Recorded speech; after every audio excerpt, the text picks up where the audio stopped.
Good morning to all the coffee beans out there. What's up? What's up? I'm your boy TayBiz. We are back.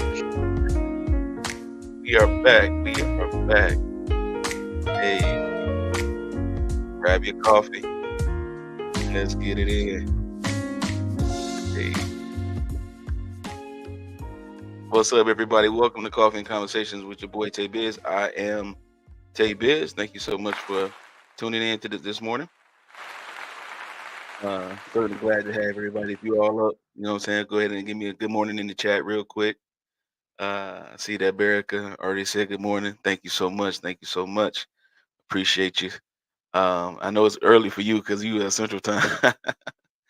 That's what's up. So we're gonna go ahead and have a good show today. We got a lot to talk about, man. We got a lot to talk about.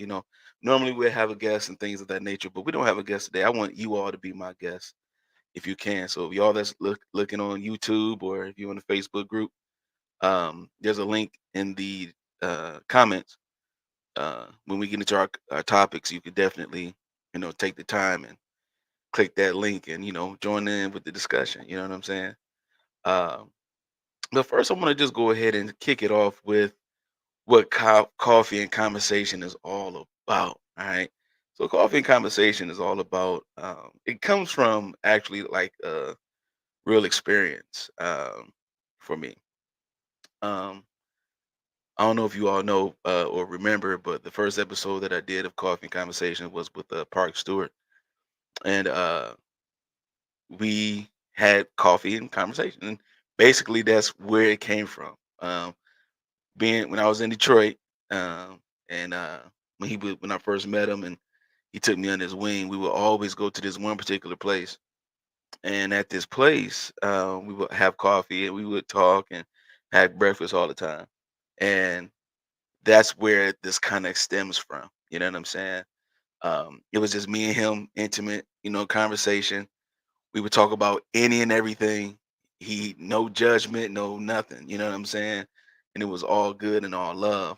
And so I definitely was like, man, I always had that intimate, conversation dynamic about myself because of that, And a lot of times where, I don't live in Detroit anymore, but oftentimes I like to have intimate conversation on the phone with Pop, stuff like that, or all my people, you know what I'm saying? And so that's pretty much where it comes from. So yeah, coffee and conversation comes from a real a real place in my life where I was able to have great dialogue with a great man.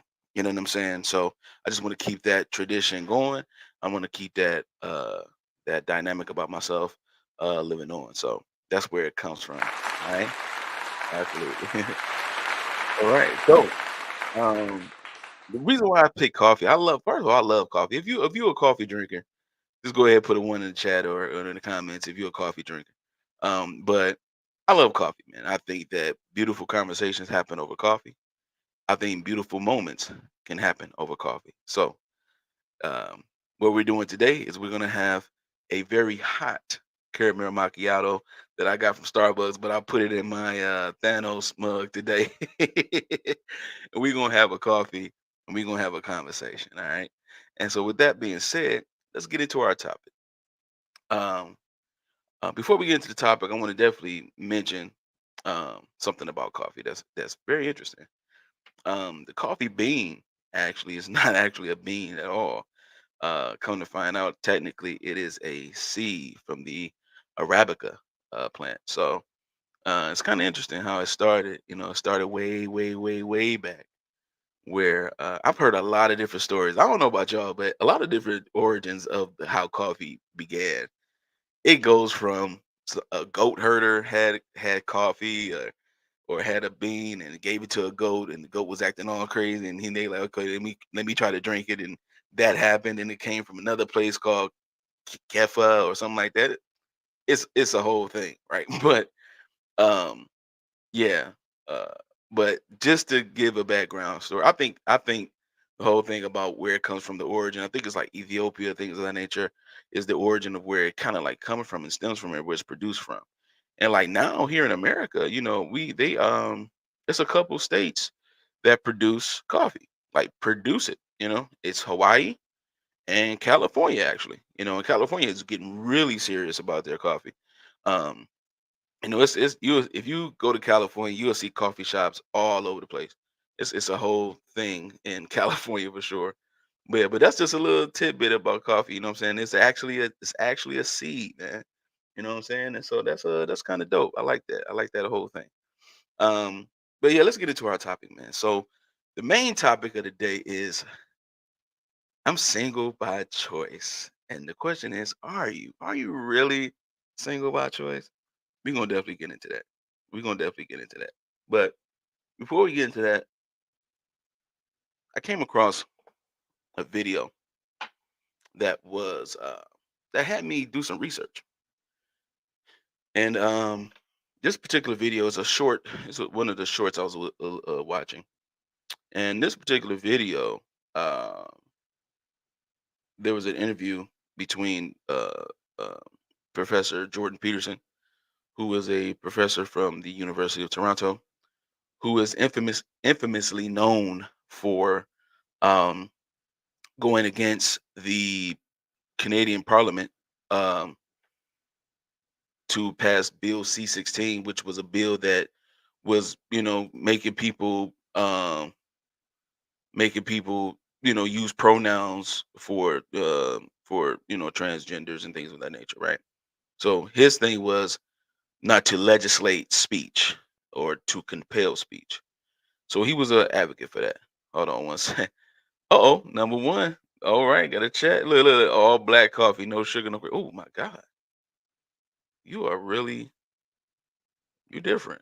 You know what? Actually, you're not, because there's a lot of people that drink coffee like that, straight up black. Okay, all right, I see you. I definitely see you. Oh man, all right, okay. Yeah. Shout out to the black coffee drinkers. All right, for sure. But yeah. So Jordan Peterson was talking about excuse me, about an article that he came across, and so but I want to play this video real quick because I found it very interesting. Right, I found it very interesting that the article that was um the article that was written by the APA. Now, this article is some years old, maybe about 3 years old. I think it was 2019 when it was written. But the ideology of this article still remains prevalent in our society. I want to tackle this and I want to have some interaction and dialogue with you all about this because one of the things that I'm noticing is that there is and there has been a more intense attack on males, masculinity, anything related to men. It's been a heavy, heavy attack. It's intensive, it's intensifying, and every day it's like another thing that's happening where it's more and more, you know, men bashing or men are trying to do this. It's toxic masculinity. It's all these things, and there's an intensity about it that's going on. So I want to play this video, right? And then your boy did some research, right? I'm like, what article? I found the article. And we're gonna dive into the article. Okay, we're gonna read it, we're gonna dive into it, we're gonna do this, we're gonna unpack this because I feel very strongly about an advocate for masculinity. I'm an advocate for it. If there's nothing toxic about it at all. But we're gonna get into that later. Let's play this video real quick.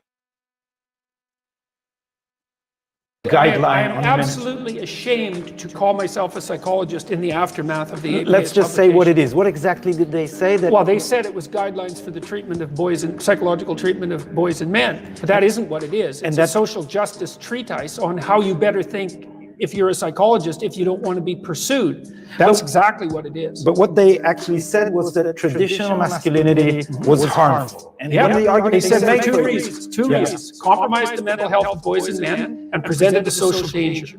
And it's an absolute bloody lie. And here's how you know. It's very straightforward.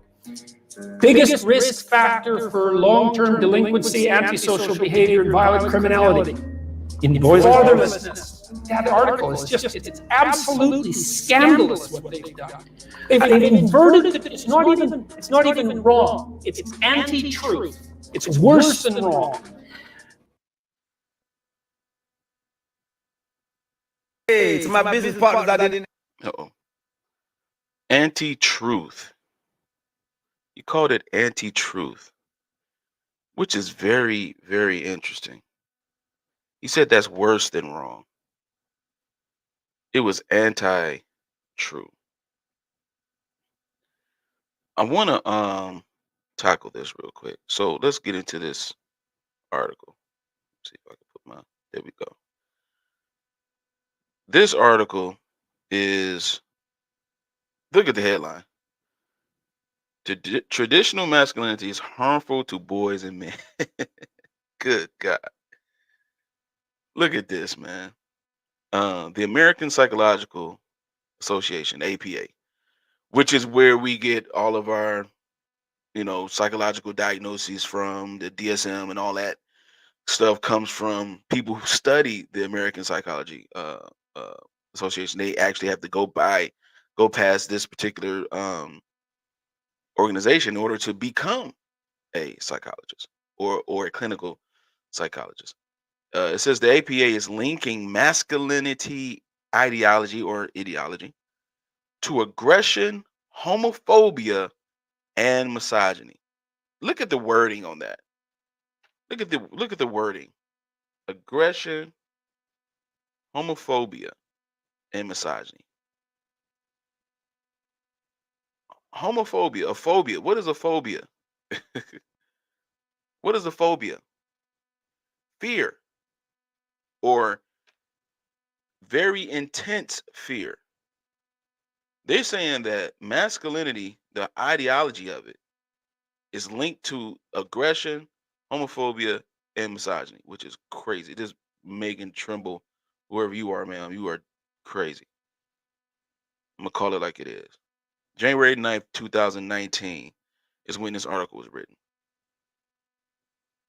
This article was written to, like Jordan Peterson said, invert, reconstruct, twist the whole ideology of what masculinity is.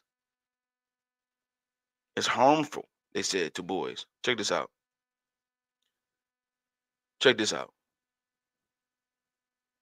The American Psychology Association has zeroed in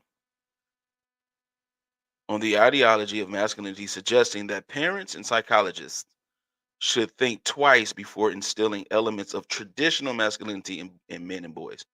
What is traditional masculinity? It's not what they're talking about. It's not what they're talking about. Traditional masculinity has nothing to do with this right here. Just look at this next phrase, next paragraph. Traditional masculinity ideology, which the APA says includes elements of anti-femininity. What? What? No.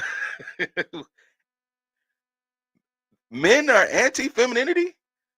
Anti-femininity. Traditional masculinity, and the APA says that it includes elements. Notice the wording, elements of anti-femininity. That's the first thing they say. Let me sip some coffee on that.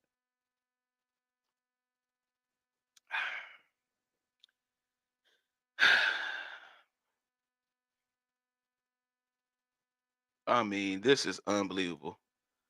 Shout out to Lena. Good morning to you. Good morning to you. Hope you got your coffee. Let's have this conversation real quick. This is treacherous. This is the most treacherous thing to say, that you're linking the ideology of masculinity, traditional masculinity, to anti-femininity, which is far from the truth. Men are not traditionally against femininity. We want femininity. We embrace femininity.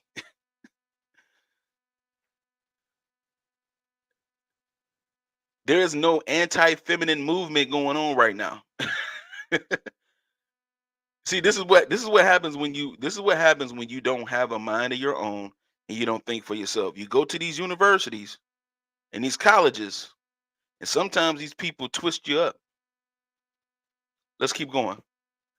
Achievement, eschewal of the appearance of weakness and adventure, risk, and violence, right?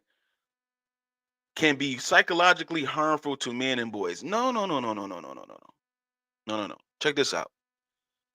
Everyone experiences aggression. Everyone have a level of aggression in them. Everyone. When it comes to men and women, yes, men lean towards more physical aggression. I believe the study said there's a study that says that six out of every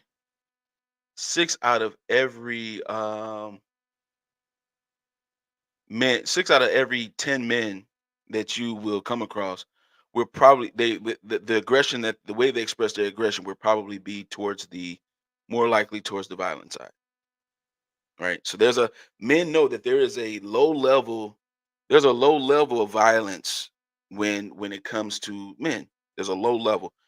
Just like that's why men, when we speak to each other and when we interact with each other, there's a certain. This is why I know a lot of a lot of women have said this before. Like, man, you guys just y'all get along. Y'all get along. Men get along. They do this. They work together. They do this. They get stuff done. Boom, it's a wrap.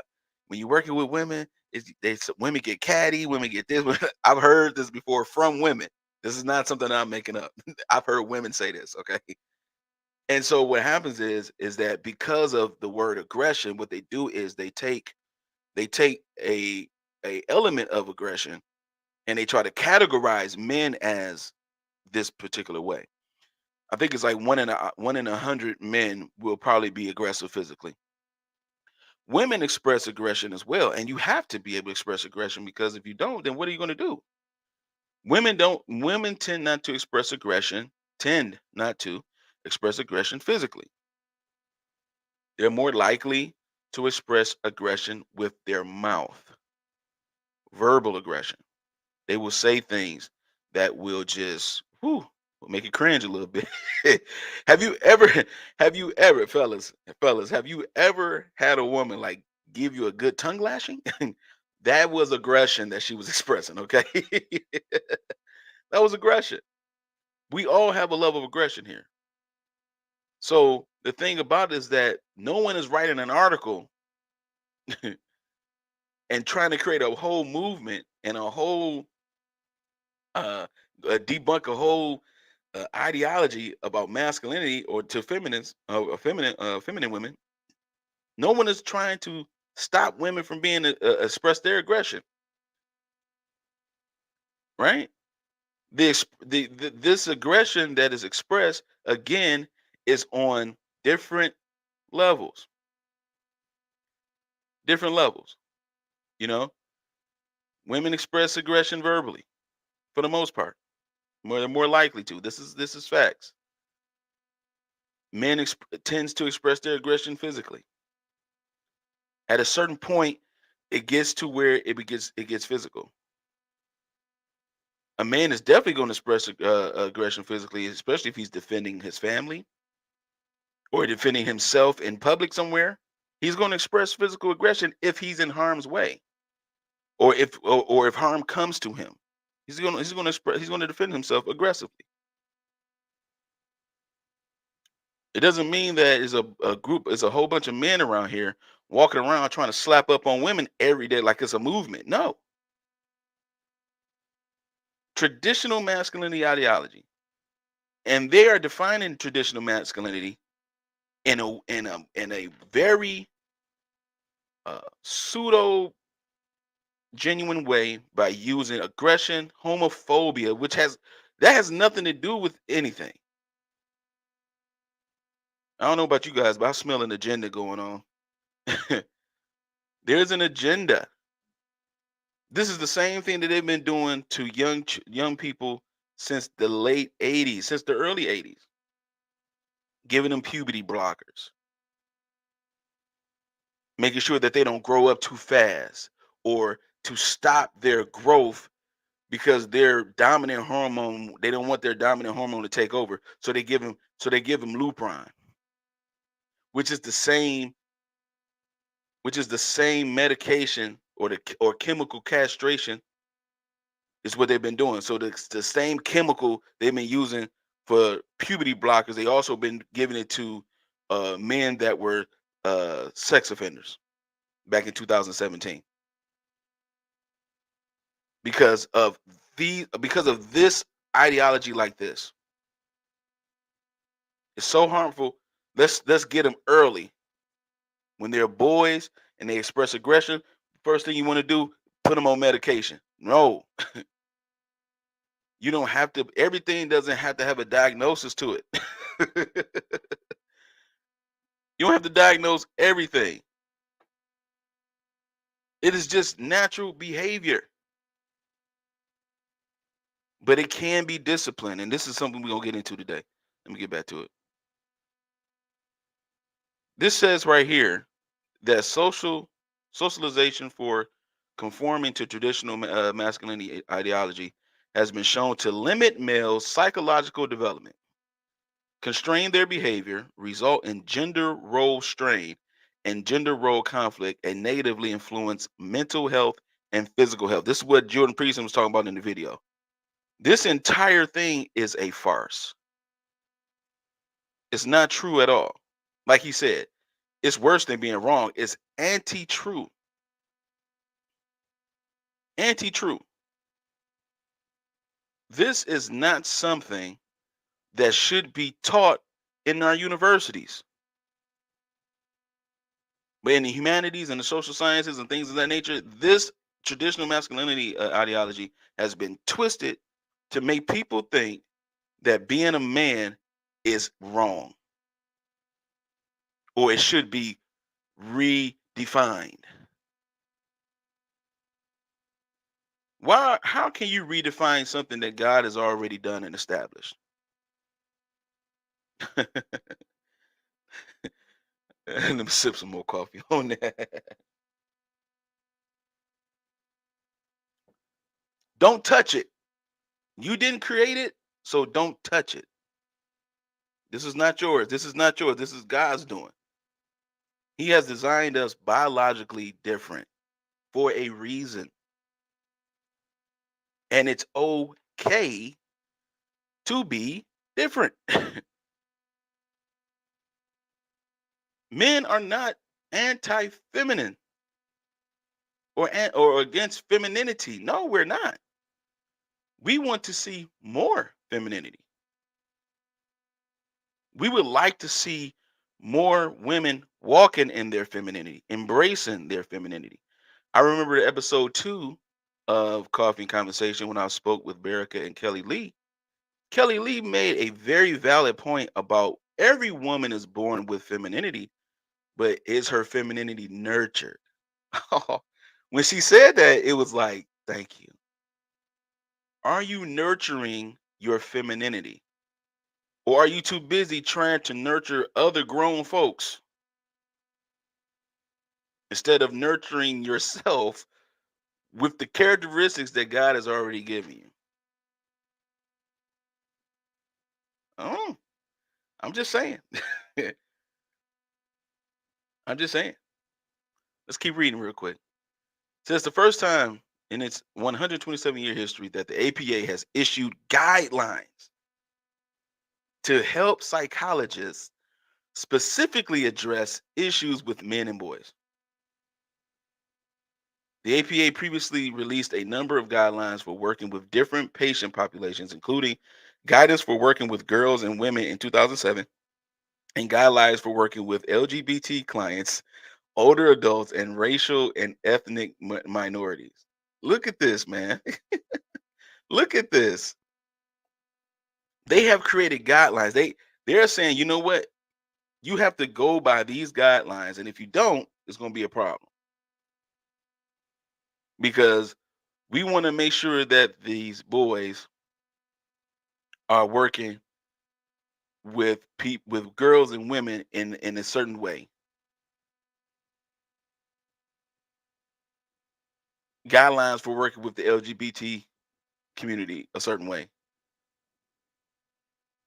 So let's police masculinity by attacking behavior and character. Let's attack masculinity as a whole. That's not how you do that, man. That's not how you do that. You can't, you cannot regulate something or police something that you don't know anything about.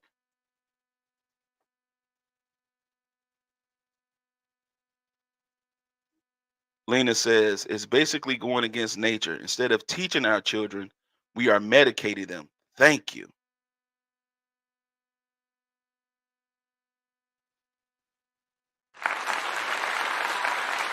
Thank you. They want to medicate these children, and they're doing it. And then 2020 happened, and that just really just ran amok. They are giving children medication that is literally stopping their natural progression of growing. Lupron, look it up. Lupron. It's a puberty blocker. It causes the destruction of your dominant chromosome, your dominant hormone and chromosome. It creates a block. It stops it from progressing.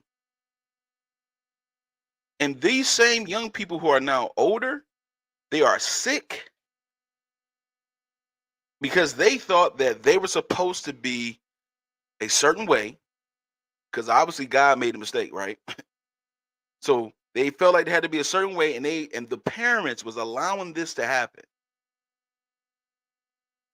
So who's gonna give guidelines to the parents?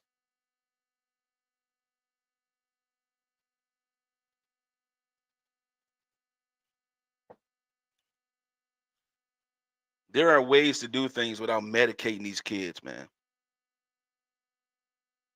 These young people are getting messed up. These parents are out here telling their kids, no, you're really a girl. I want you to express your gender identity and at 3 years old, 4 years old. This is really happening right before our very eyes. Don't nobody want to talk about this stuff.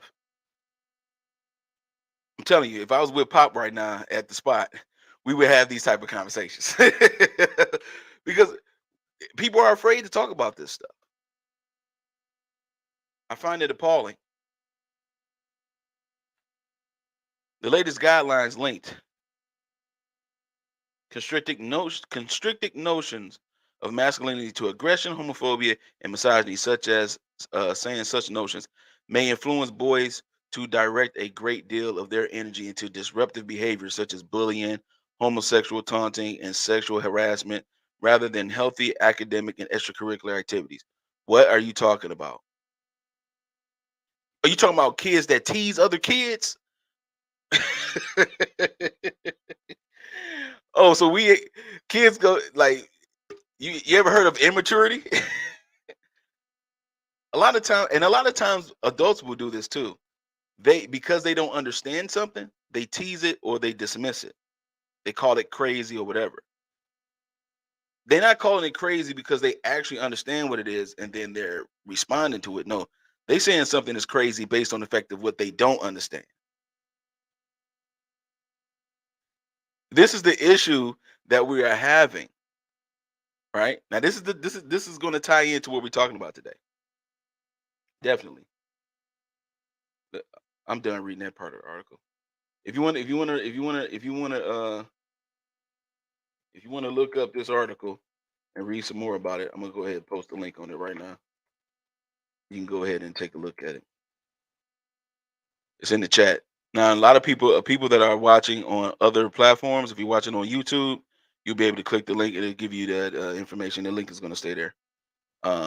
If you want to, again, if you want to join the panel, if you want to have this dialogue with me, please feel free. Feel free. Click the link. There's a link in there for the StreamYard link. If you see that link where it says if you want to join the discussion, you can click that link, come into the panel, and we can talk about it. We can definitely talk about it. All right. Right. This is something that's going on that's really, really hurting our society, man. Um,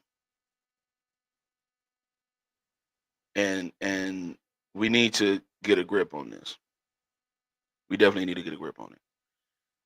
It's our responsibility as men too to be men.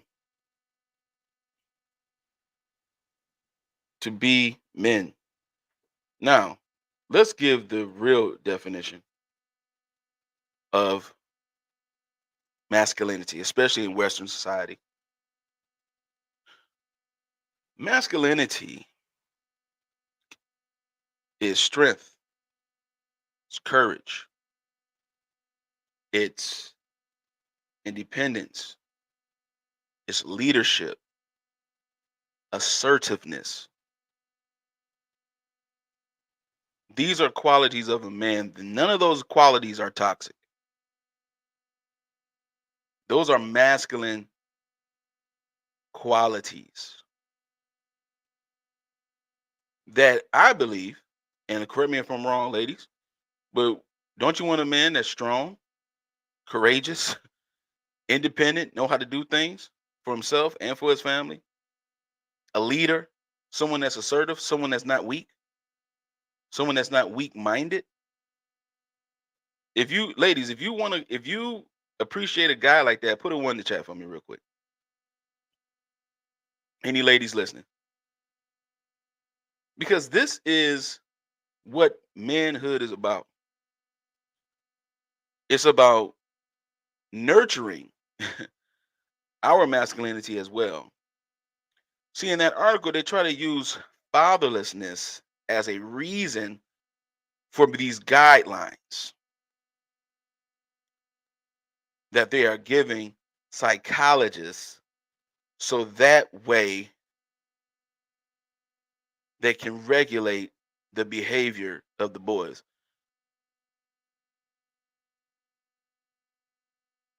or other men that are patients or psychological patients of these doctors.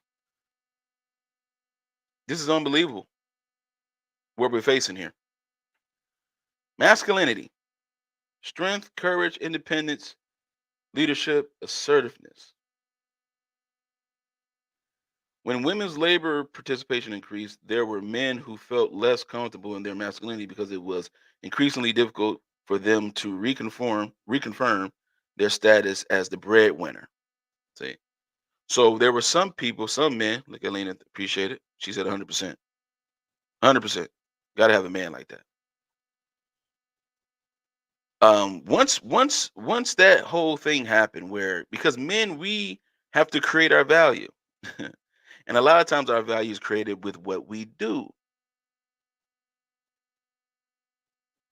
So if you mess with what a man does, he's going to feel a certain way.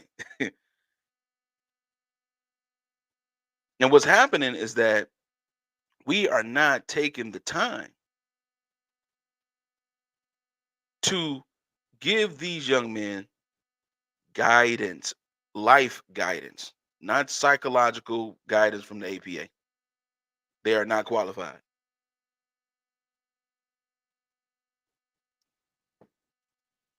They're not qualified. They are telling us, they are telling us, thank you, B. Look at that one. Gotta have a man like that. They're telling us to shut our mouths. Don't say nothing about being a man. They think that, oh, if men start standing up for themselves, they're gonna be anti-gay. So let's not talk about that either. No, we not shutting our mouths up. No, we're not. We're not doing that. We don't subscribe to that. We have courage, strength, independence, leadership, assertiveness. We don't be quiet when you tell us to. No. This is a time for men to speak. And if you're noticing, I don't know if you all notice, but this is happening in the world now. What's happening is that men are speaking up. The voice of men are coming alive. And this right here Yo, this whole thing about guidelines and making sure that these young boys are uh, the redefining masculinity as something that's toxic traditionally. It's aggressive, and no, not aggression, assertiveness. It's a difference. It's a difference. Lena says masculine energy is logical, direct, conquering, moment by moment, firm, robust. Feminine energy is creative, fluid, nurturing, refined, continual, gentle. Here we go. I got to do it again. Huh? If you agree with that, put a one in the chat. If you agree with this, put a one in the chat. I'm gonna leave it up here for a minute. That's a valid point. Put a one in the chat if you agree with this. Masculine energy is logical, direct, assertive. That's assertive. Conquering. That's the strength. Moment by moment. That's the leadership. Firm, robust, the courage. It takes courage. Do you know that there was a man who invented, created the tampon? Hold on, let me get the information real quick for you. Just in case y'all think your boy don't know what he's talking about.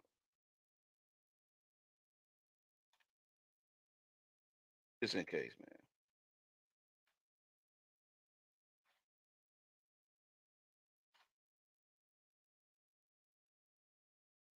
That was courageous.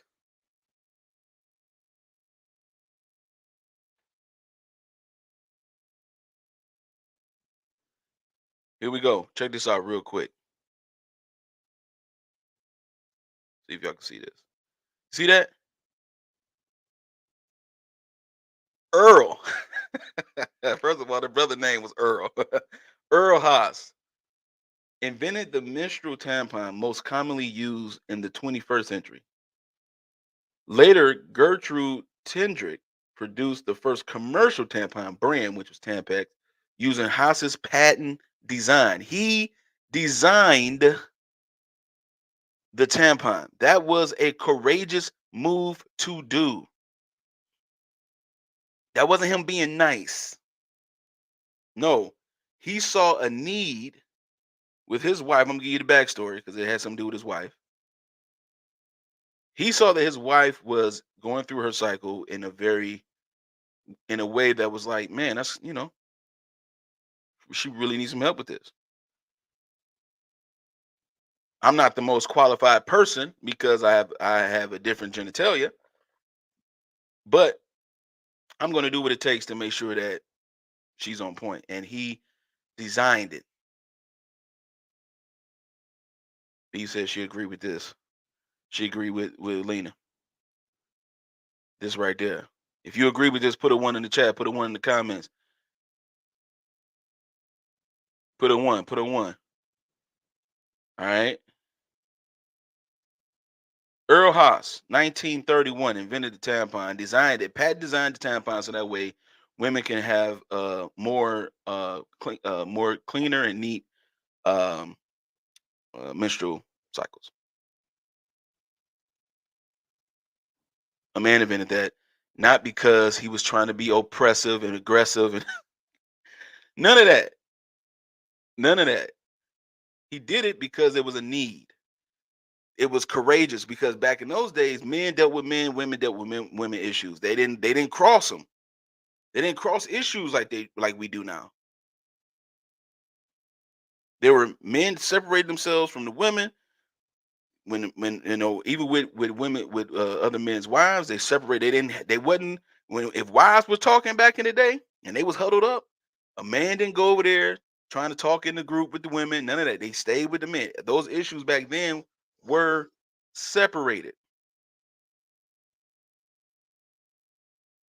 So what he did was courageous because he stepped outside of his norm and said, "Man, this is something that needs to be. I think this is something that can work." And it does. To this day, we still use it to this day, that patent design. And there's other designs that have happened afterwards, but that was a very significant time. He was a physician, so he had some knowledge, but at the same time, he couldn't directly relate to women because he's a man. This is where we need to work together in harmony instead of working against each other. We need to work with each other, right? So when it comes to men being men, put this down. I'm gonna bring this back up in a minute. Put a star next to this comment. When it comes to men being men and women being women, when we are able to shut out the noise of others and think for ourselves, then we have to ask ourselves, how are we interpreting ourselves now? So, because what we don't like for people to misinterpret us. You know what I mean? When a person misinterprets you, that's an offense. And it comes in all different ways. See, sometimes it can be in a way of projecting. See, someone feels a certain way about themselves. So because they can't understand what you're talking about and they don't agree with you, and then what you say offends them, then they project what they think of themselves onto you. That's a mechanism used, and we call it a misinterpretation, but really they're projecting.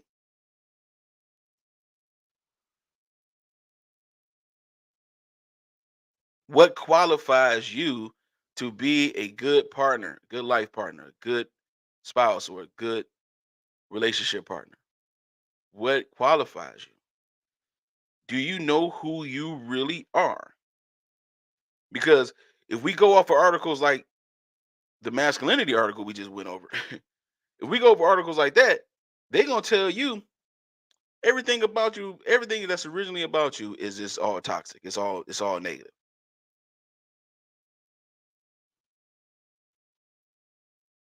It's just all negative. As a matter of fact, we're gonna redefine your femininity for you. We're gonna redefine your masculinity for you. Oh, trust me, they're gonna get to y'all in a minute, ladies. It's gonna be a whole thing. Trust me. Because right now you're slowly hearing men talk about how they're going overseas with all getting other women and all this kind of stuff in other cultures. It doesn't matter what culture you go to, fellas. You could, just because a woman is Muslim or and has like real dominated, you know, religious principles and things of that nature, and they perceive themselves to be submissive and all that kind of stuff. That don't mean she's gonna be that way with you. Trust me, a lot of times that is just a front. If you again, I have said this plenty of times. When you get a woman alone, I don't care what religion she's in or what culture she's from. You get a woman alone, and if you can communicate, it doesn't matter. I'm trying to tell you, it doesn't matter. If you want to join in on the conversation with me, hey, come on and join in with me. You know what I'm saying? Click that link. What I'm gonna do real quick is, because we're gonna segue. So what I'm gonna do real quick is I'm gonna go ahead and take a quick break. We're gonna get it in. We're gonna talk about, are you really single by choice? Let's get it in. Watch this trailer real quick, and we'll be right back.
Yeah. Shout out to my boys, the Trinity, consisting of myself, JB the Gent, and Rilo the Don. Every Sunday, 5:30, we go live, man. This is episode number 8 for us, man. Shout out to the Mailroom Show. Shout out to the Mailroom Show, man.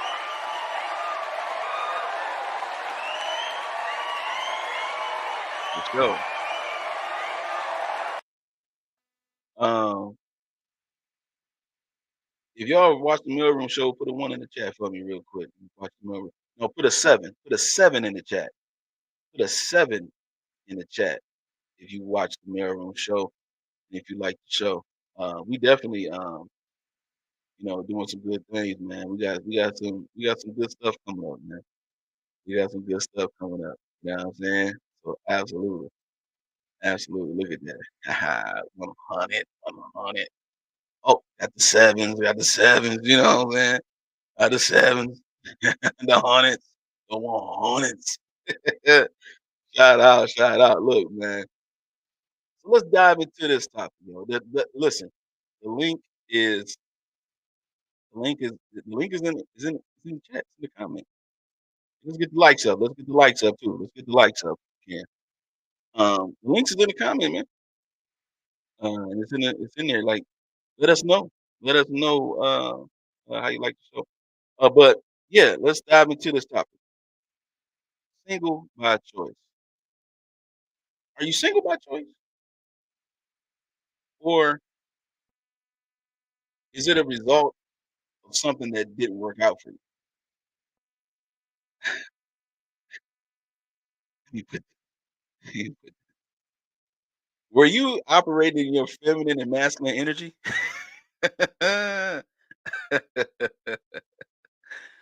Oh man, huh? Are you single by choice, or are you single because you might be the one that's difficult to be with? Some people are difficult by nature.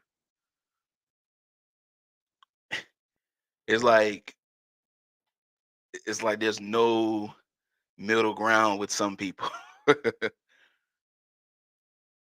So single by choice is saying that, you know what? I just want to go ahead and do things alone and not worry about relationship, just worry about my career, myself, and that's it. Okay, how long are you gonna do that? Right?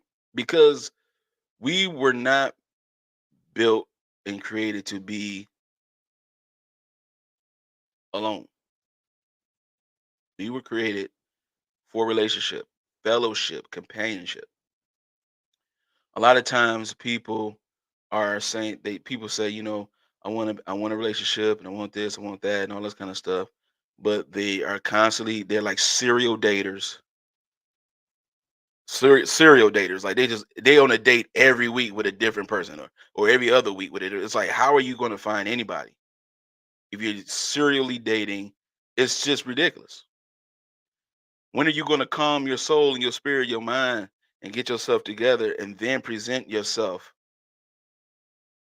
to this concept, what we call relationship, to this thing that we call relationship, cooperation, fellowship? You got to be operating in this. If you operating in these things right here, you won't have any problems with when it comes to disappointment and things of that nature. You won't have no problems with it because I'm operating in who I am, and if I'm presenting who I am in the purest form, in its most healthiest form, mentally, spiritually, socially, if I'm doing this, then that means that I have no reason to be disappointed if someone else can't hang with that.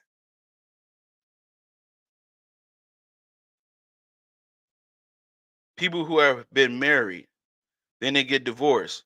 They're not single by choice. They that's not a single by choice situation. That's a situation where you exhausted every option you had, and it just wasn't going to go together. Whatever fight you were fighting it alone. You were experiencing the negative reciprocation in your marriage because you were fighting alone. As a result of that, it caused you to be single. Then what happens is we be single for so long, we be like, "Oh, I'm single by choice." Like, what? No, it don't work that way. Verica Braces says, I had a discussion with a young coworker recently. She says she wants to be married, but she only knows one married couple. Imagine being a wife or a husband when you never saw one. That's fine. None of us did. And if you did see one, that don't mean it was the right one. That don't mean it was the that don't mean it was all good and creamy. You know what I'm saying? But there's an inherent thing that we have in us though. Yeah, it's hard to I don't think it's hard. I don't think it's hard to be a wife more so than it is for some women to be just feminine. Again, nurturing your femininity will put you in a position because the wife is just a position. But if I nurture all the things in me to be this, then I'm going to be prepared for it. It is sad that they only know one couple though. You know what I'm saying? Because and especially one like because a lot of times people like to they like to use celebrity couples as a guideline to how marriage works, and that's just not no, that's not a good example. You know, like if she wants to be married, she can then she wants to be married. Seeing another couple, that doesn't hey, it won't stop that, you know. It's not we can't be afraid. I hope she's not afraid of the whole concept of marriage. Um, you know what I'm saying? Because that right there is it's a beautiful place to be in. However, that that that fear of the disappointment, because see that's the thing, when you don't see a lot of successfully married people around you, then your fear goes up, right? It goes up, and then all of a sudden it's like, man, I want to get married, but I only got one successful couple that I know. Everybody else done been divorced, all that kind of stuff. Man, I don't want to be disappointed. So I'm just gonna not be. I'm just gonna not do it. And it's like, oh, we gotta still. You can't use that as an excuse. You know what I'm saying? Circuit Racing says this generation is growing up on fairy tales, GTA, and love and hip hop. It's no wonder many don't value marriage and lack of realistic expectation of relationships. Absolutely, I totally agree. As a matter of fact,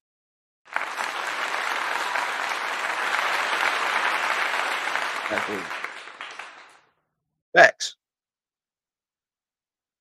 This listen, Walt Disney tore us up. He the whole company just tore us up, man. Messed us all up. You know the new Little Mermaid coming out, man. Look, I'm telling you, it's just it's disheartening. It's disheartening because this is so true. Fairy tales, GTA, love and hip hop. We're growing up. We're this generation is growing up with, and then it's getting worse. Then you mix in political stuff in it too. That's even worse. The political agenda of this generation is this is crazy, man. We living in crazy times. But are we single by choice? Hmm. I don't know. For some, yes. This is all subjective. For some people, absolutely they are single by choice. They are choosing to walk in their purpose, and they're choosing to get themselves together before they get into another situation or learn whatever it is they need to learn before they get into a situation. However, there are some of y'all that is single because you're difficult and it don't work out for you. And you pick difficult people and it don't work out for you. We have to take some accountability on that. Some people do you dirty. It ain't just you. Some people will do you dirty. Like here it is, you're intentional, you're doing your thing in a relationship, and all of a sudden, boom, they do their thing. They cheat on you, or they lie, they whatever they do, you know what I'm saying? They do something scurvy, or they disrespect you constantly, or they verbally abuse you, or whatever the case may be, physically abuse you. Yeah. So sometimes you do receive the bad end of the stick, you know, but it's at the result of something. A lot of times it is. It is at the result of something. And so at the end of the day, what we need to do is we need to be more intentional, be more intentional, and with ourselves, you know, really, really dig in on ourselves. So she's not afraid of the idea of marriage. That's great. The issue is the lack of representation. Yep. Representation is important. Absolutely. I value the sanctity of marriage and effective leadership by husbands because I saw it work effectively every day. My parents set that example. That's exactly what I'm talking about. You had somebody nurturing you, and then they not only nurtured you, they also gave you the actual representation of what they were saying. But see, the thing is that even though there are a lot more people, Berica, that don't have that luxury. Do you know now, like nowadays it's a flex. It's a flex to be happily married and to be a father, mother. Like it's a flex now. That's how bad it's gotten. You see, that's how bad it's gotten. And the numbers shows, you know, I totally agree with this comment right here, people, that you gotta have some type of representation. It's important to be able to see. And then it helps you to set a standard for yourself when you have representation. And I think Lena, were you trying to get on the panel? I thought I saw your name and it went off. Just click the link if you're trying to join in. Some people are in sync are single because of how they allow life experience to negatively shape their view of the opposite sex. Absolutely, absolutely. Some people are single for this reason. I agree with that.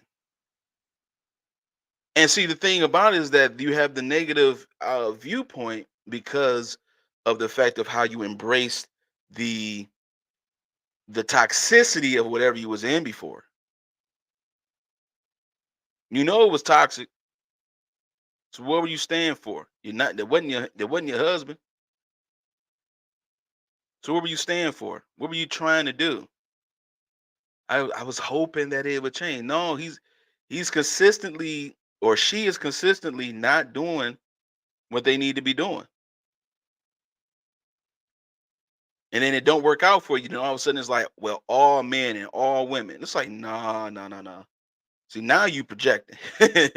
Now you misinterpreting what you should have been learning in your previous relationships. The common denominator is going to always be you. But the thing about it is that you can learn from the things that you go through. Those things that you go through is how you handle those things. It's how you handle those things. The way you handle things is important. So no matter what you go through, you know how to handle it. And see what happens is what starts to happen is once you grow into who you are, then you can take preventative measures. You can start preventing things when you grow to a certain place in your life. When you grow to a certain point in your life, you can start seeing things the proper way because you have worked on you, and so now you can prevent that. So when you talking to somebody or when you get to know somebody, you can the evidence of who they are is right in front of you. You're not gonna make no excuses to overlook those red flags anymore because you already developed you sharpened up your skills. Your life skills got to sharpen up.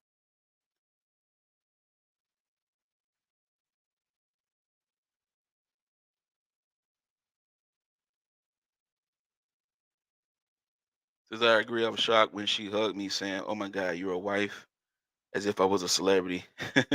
This generation is being misled. Something has to change. Bring back the family unit. Bring back the black family unit. Absolutely. I had to go off of all. I had to go off of all the things I did not want in my marriage due to poor example. Sometimes you have to be the example. That's it. I like that. I actually like that right there. Sometimes it starts with you. Sometimes it starts with you. It starts somewhere. Some people are not going. Some people are not going to see healthy marriages in their family. Some people are not going to see that. That don't mean that it has to be you. That don't mean that you have to continue that trend. You see what I'm saying?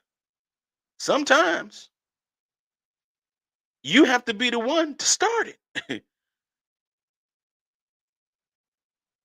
You have to be the one to stop the madness that's going on in your family with your parents or whatever the case may have been, and it starts with you. Some people have a mindset like, you know what, I'm determined that when I get my wife or when I get my husband, I get my family, that I'm going to stay. I'm going to stick it out.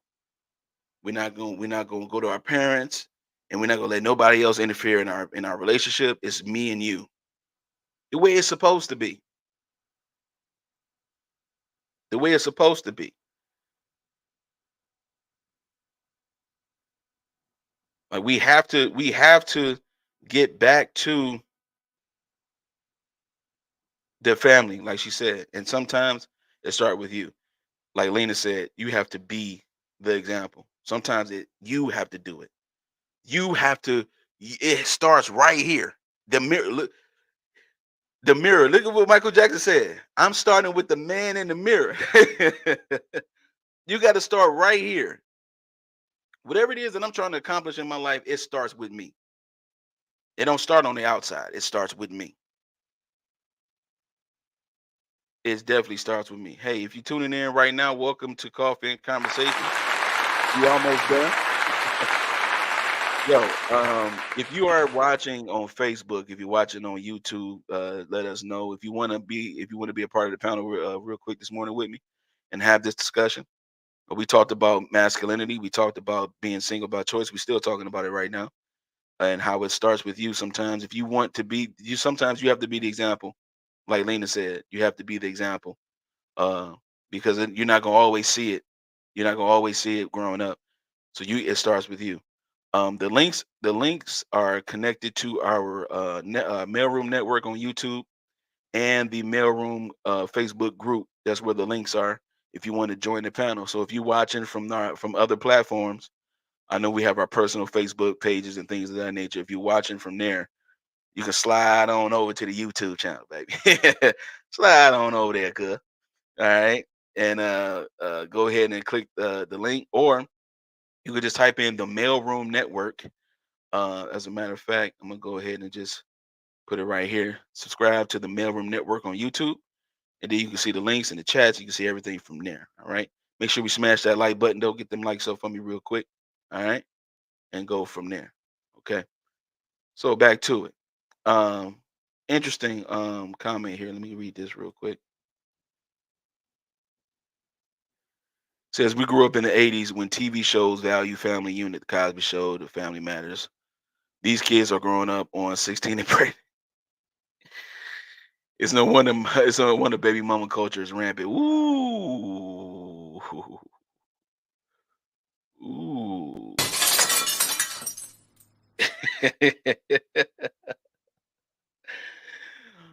Very true. Very true. That is the new that's the new family unit. 16 and pregnant. Praising baby mama culture or single mother or pregnant without being married culture.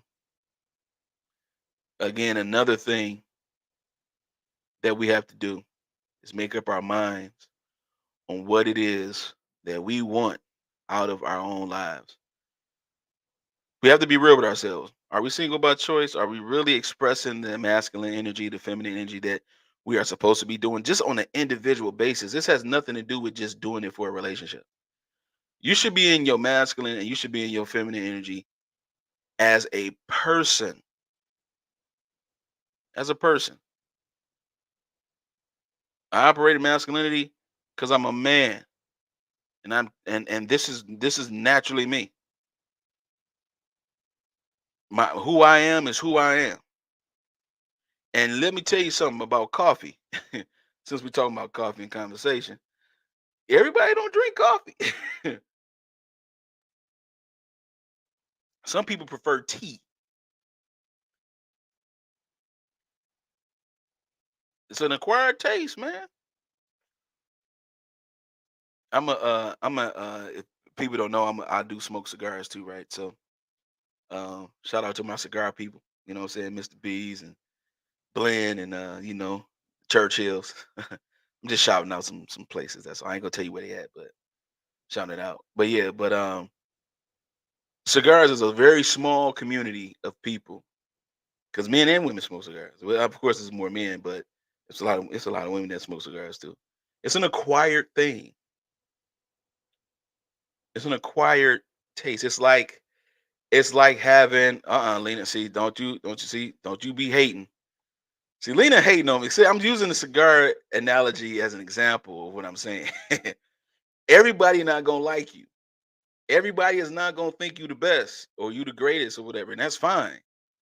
Some people are an acquired taste, like cigar. They're acquired taste. Don't hate. Don't hate. Berger braces. We have to want to be the example. That's right. And find positive mentors who walked that path to help guide us in the difficult times on how to effectively fight for your marriage. It's beyond the idea of simply deciding to stay married, but learning tips and tools to thrive in that marriage. That's absolutely true. That's absolutely true.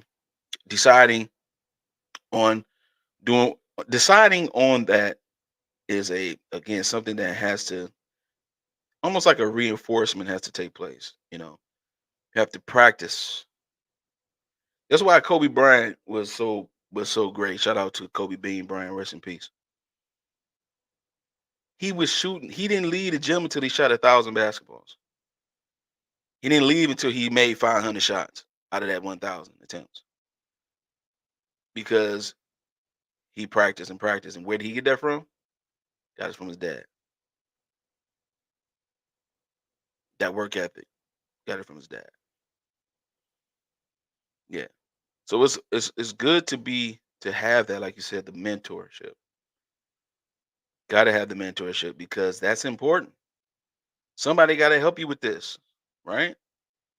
And being single by choice, if you're gonna be single by choice, that don't mean you gotta. You know how some people like me. I'm just doing me. When you say you're doing me, that don't mean you got to do everybody. If you know what I mean.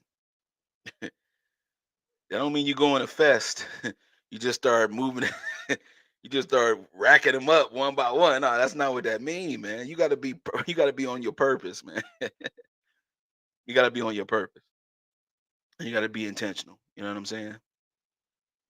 So let's. This is a very subjective question that I proposed, And that's why I tied it in with the masculinity, because a lot of times, um, a lot of times we don't connect the dots when it comes to us in our own situations. We like to say, "Hey, this it didn't work out because this person did this," right? No, but let's stop blaming everything on everyone else, and let's start really taking some accountability and saying, "You know what? I'm gonna take this time. I'm gonna give myself some time to really work on me, to get my attitude together, get my attitude right, and then I can go out there and do my thing." You know what I'm saying? I can go out there and really start presenting myself. You know, start presenting myself. So definitely, there's a very subjective question, something to think about. If you really think about your situations and you look at, okay, let me X out the situation that happened. Let me focus on me. Was there anything that I did or allowed? What was I feeling about myself at the time that I decided to go this route or allow this route to happen continuously? What was it? You know, something to think about. Love is a choice, it's a decision. Marriage is a lifelong journey, not a weekend trip. That's facts. I think, and even with love being a choice, I think it's deeper than that to me. But I definitely agree. Definitely agree. Again, if you want to join in on the conversation real quick, this is the last call for the link. Go ahead and click the link. Come on in and let me know your thoughts. What you think? What do you think about this? What do you think about the attack on masculinity and how it's also, again, a lot of people are single. They're like, yo, like Berica said earlier in the comments in the chat. She was like, yo, there's a negative viewpoint on the opposite sex because of articles like this. You know, articles like this garbage.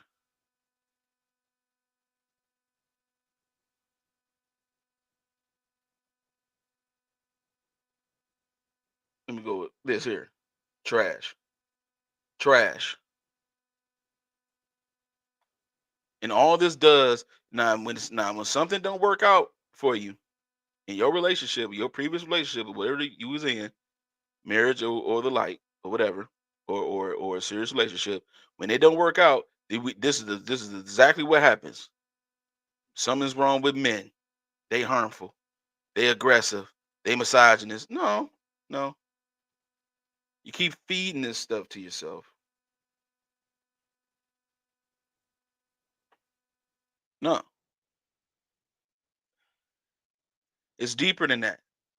When you're going in relationships and the relationship don't work out, it ain't always the other person's fault. It ain't always the other person's fault. We have to start here. Like, man, let me put let me point this in the right direction. America says Kobe had mentors, right? Practice to improve his skills and watch hours of film after each game, but to reflect on what he could have done better. Exactly. Instead of focusing on the flaws of his teammates, he focused on how he could be the best player and asset to the team. Exactly. This is exactly what I'm talking about right here. Now take this comment, ladies and gentlemen. Let's take this comment right here and apply it to life skills in relationships, in society. He listened to mentor. He had his dad, his father. His father told him because he said, I remember Kobe said one time, also he was like 12, 11 or 12 years old, and he was playing basketball in the summer. He did not score around 1 point. Well, he shot the ball, but he didn't score none, no points. And at the end of the summer, he was crying. He was like, I ain't scoring no points. And his father said, whether you win or lose, I'm gonna love you the same no matter what. And Kobe said that when his father told him that, it gave him permission to fail. See, we all want to be perfect. You can't play perfect. It's okay to fail because I'm gonna give you this other piece. And then what happened? He got focused. He didn't get focused on what Paul Gasol did with this. No, what he did was he got focused on how he could be a better player, like Barrett was talking about, how he could become more efficient for his teammates, not just for himself. And that's why all the records and stuff that he has, they came about not because he was trying to record chase, he was trying to be better as a player and as a man. And it worked out for him. So I definitely want us to just think about this one thing. What is it that I'm doing? What is it that I'm doing? What's really going on with me? I'm gonna take this time of being single. I'm gonna take this time and I'm going to get everything that I need to get out in me. I'm going to develop it. I'm going to make sure that it's on point. And we can always look to God for the guidance. Who else can guide you better than your creator? Who else can guide you better than God? We always want to overlook God, man. We want to do everything else except for acknowledge who God is and who he should be in our lives.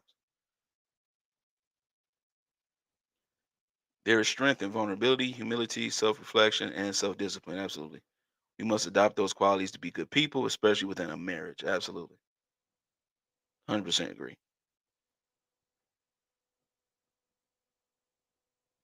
So definitely, man.